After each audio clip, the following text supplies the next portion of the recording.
On se retrouve pour, si tout va bien, une dernière vidéo dans laquelle nous allons traiter de l'évolution d'une réaction d'oxydoréduction, notamment de son caractère éventuellement total ou limité.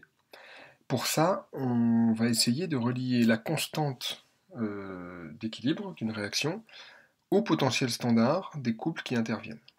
Alors, pour cette partie, on va travailler avec des couple générique, on ne va pas prendre un exemple particulier.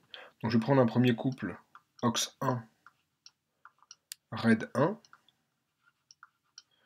dont la demi-équation peut s'écrire de façon la plus générique possible. OX1 plus N1 électrons donne RED1. Alors j'ai fait le choix de ne pas mettre des coefficients stoichiométriques sur OX1 et RED1. En fait, il n'y a pas de perte de généralité. On obtiendrait les mêmes résultats en gardant les coefficients stoichiométriques, c'est juste que ça alourdirait considérablement les notations. Pour le deuxième couple, OX2, RED2, donc la même notation, OX2 plus N2 électrons va donner RED2.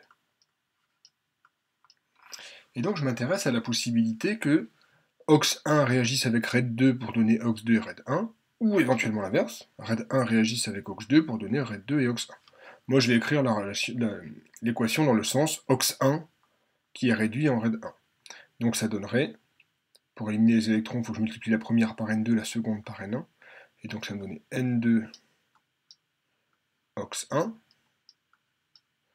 plus N1 RED2 égale eh bien, N2 RED1 plus N1 OX2. Et donc c'est sur cette réaction qu'on va travailler. Rien n'empêche de travailler sur la réaction inverse. La constante d'équilibre, ce serait en fait l'inverse de la constante d'équilibre qu'on va déterminer ici. Alors justement, à l'équilibre. À l'équilibre, on peut écrire deux choses. D'abord, on peut écrire que, d'après le lot d'action de masse, Q égale K0. Ce qui va me donner directement une expression de K0. Donc K0, ça va être l'expression du quotient de réaction à l'équilibre. Donc activité de OX2 puissance N1 fois l'activité de RED1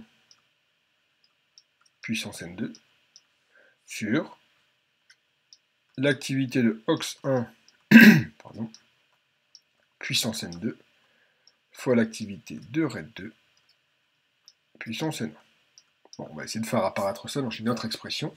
Mais alors, quelle autre expression? Revenons sur ce qu'on avait dit dans la vidéo sur les piles. Il y avait une différence de potentiel entre les deux électrodes. Mais si j'arrive à l'équilibre, la réaction n'est plus censée évoluer, donc il ne doit plus y avoir d'échange d'électrons, donc plus de différence de potentiel. Donc ça veut dire qu'à l'équilibre, les deux potentiels doivent être égaux. E1 égale E2. J'utilise la formule de Nernst pour écrire E1. C'est E01 plus, et donc là je fais l'approximation 0,06.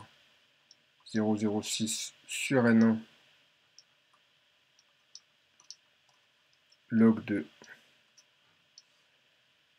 activité de OX1 sur activité de RED1. Et E2, la même chose. C'est E02 plus 0,06 sur N2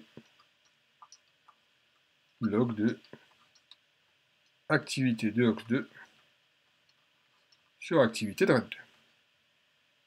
Bon. Ceci étant dit, on va pouvoir écrire l'égalité de ces deux potentiels.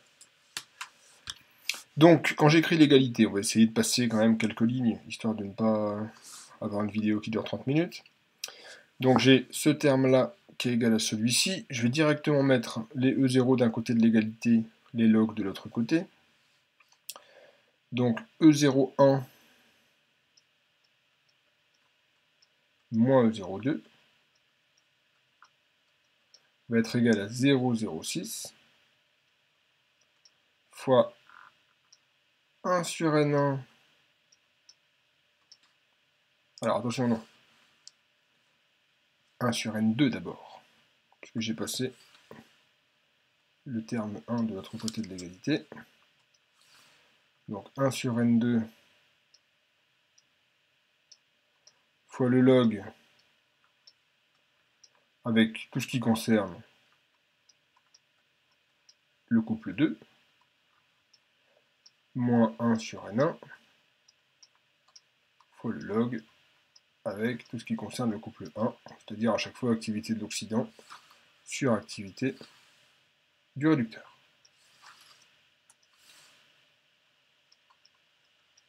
Alors moi je voudrais bien pouvoir rassembler ces deux logs. Le problème c'est qu'il y en a un qui a un facteur 1 sur N1, l'autre qui a un facteur 1 sur N2. Donc ce que je vais faire, c'est que je vais tout multiplier par N1, N2. Donc en multipliant tout par N1, N2, ça va me donner E01 moins E02 fois N1, N2. Et je vais directement diviser par 0,06 tant qu'on y est.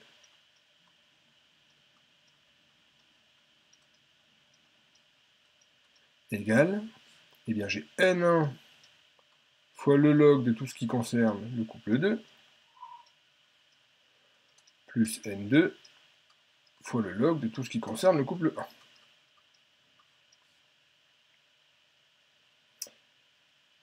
1. N1 fois un log, eh c'est le log de son argument puissance N1, pareil pour N2, et là je vais enfin pouvoir rassembler les logs, et donc j'arrive à N1, N2 sur 0,06 fois E01 moins E02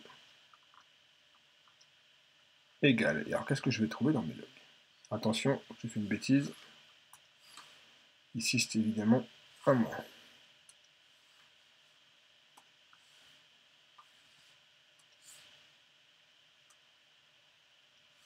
Voilà, on corrige.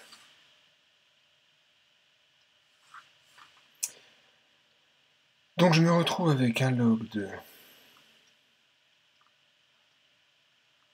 Donc on avait dit tout ce qui concerne le couple 2, c'était activité de l'oxydant 2 sur activité du réducteur 2, et ça passe à la puissance N1.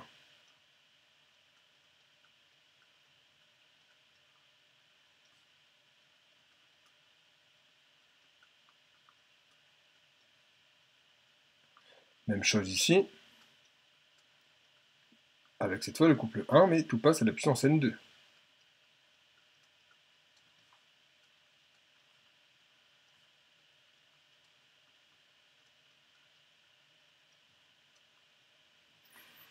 Alors, on va rassembler ces deux logs, ce qui va me donner log de activité de OX2 puissance N1 fois activité de RAID 1 puissance N2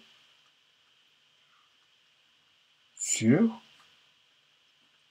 activité de RAID 2 puissance N1 fois activité de OX 1 puissance N2. Et là, je reviens à mon expression de K qui était ici, et je me rends compte que dans le log, j'ai exactement l'expression de K0, ce qui me donne finalement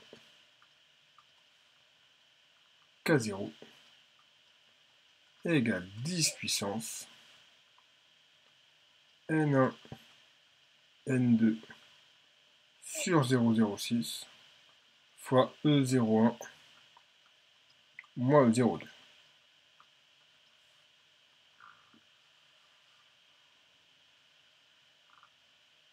On remarque quelque chose qu'on avait déjà vu dans la vidéo précédente quand on a parlé de diagramme de prédominance.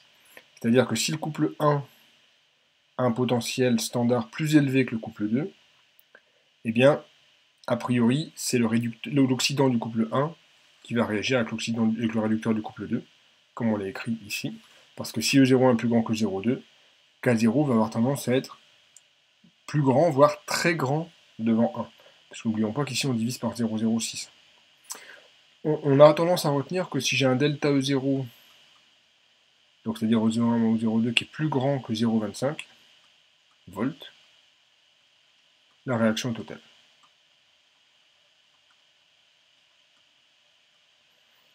A l'inverse, si delta E0 est plus petit que moins 0,25 volts, bah, la réaction totale, mais dans l'autre sens en fait. Donc, insignifiante dans ce sens-là.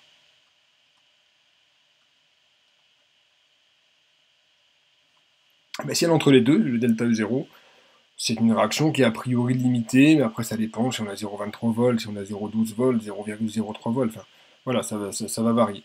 Donc, tout ce qu'on peut dire, c'est au-dessus de 0,25 volts, réaction totale, plus petit que moins 0,25 volts, réaction totale dans l'autre sens. Alors, une dernière petite remarque, c'est ce N1, N2 là.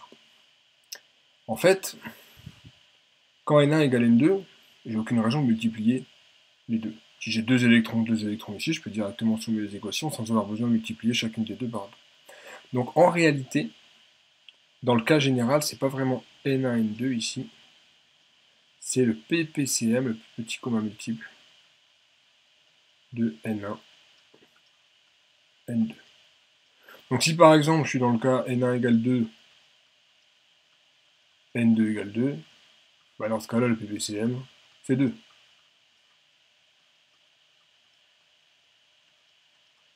Si par contre, j'ai N1 qui vaut 3, N2 qui vaut 4, et bien là, le PPCM, j'ai pas le choix, c'est 12. C'est le produit des deux.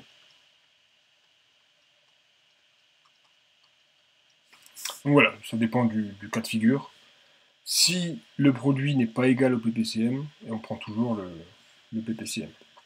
Mais de toute façon, cette formule-là, a priori, on vous la ferait redémontrer si on a besoin. Ayez-la quand même dans un coin de l'esprit. Si une question demande simplement si la réaction peut être considérée totale, ça ne peut pas faire de mal de sortir cette expression de K0 et de dire, bah, voilà, je fais le calcul avec la valeur de 0,1, la valeur de 0,2, je trouve un K0 démentiel, genre 10 puissance 75. Donc oui, la réaction peut être considérée comme totale.